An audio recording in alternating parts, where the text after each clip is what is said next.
باللہ من الشیطان الرجیم بسم اللہ الرحمن الرحیم۔ رومی سے مناظرہ۔ شہر بغداد میں ایک رومی آیا اور اس نے خلیفہ سے 3 سوال پوچھے اور کہا کہ اگر آپ کی سلطنت میں کوئی عالم ہے تو اسے بلا لیجئے جو میرے سوالوں کا جواب دے دے۔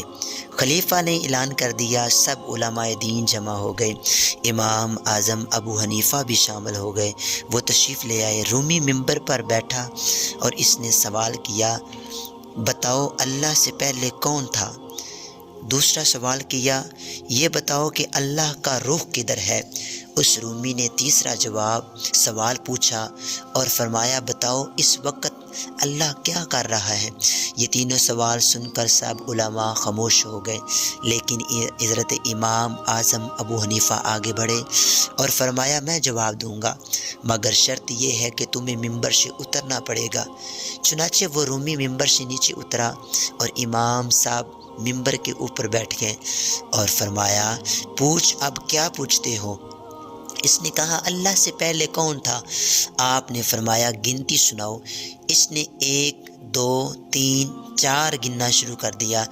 امام اعظم ابو حنیفہ نے روکا اور فرمایا، رومی 1 سے پہلے گننا شروع کرو۔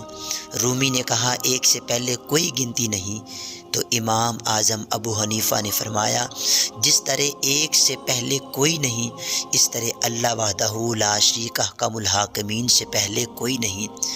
اس نے دوسرا سوال کیا کہ اللہ تعالیٰ کا روح کدھر ہے؟ تو آپ نے شمع روشن کی، فرمایا، اس شمع کا روح کدھر ہے؟ اس نے جواب دیا کہ اس کا رخ ہر طرف ہے، فرمایا، اللہ کا رخ بھی ہر طرف ہے۔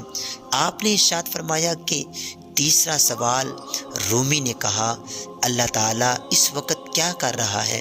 فرمایا، اس وقت اللہ تعالیٰ یہ کام کر رہا ہے کہ اس نے تجھے ممبر سے اتار دیا اور مجھے ممبر پہ بٹھا دیا۔ یہ سن کر رومی شرمندہ ہو گیا۔ حضرات محترم، حضرت امام اعظم ابو حنیفہ رحمۃ اللہ تعالی علیہ بڑے بڑے مشکل مسائل کا حل ایسی آسان زبان میں فرمایا کرتے تھے کہ ہر عام و خاص اس کو تسلیم کرنے پر مجبور ہو جاتا تھا۔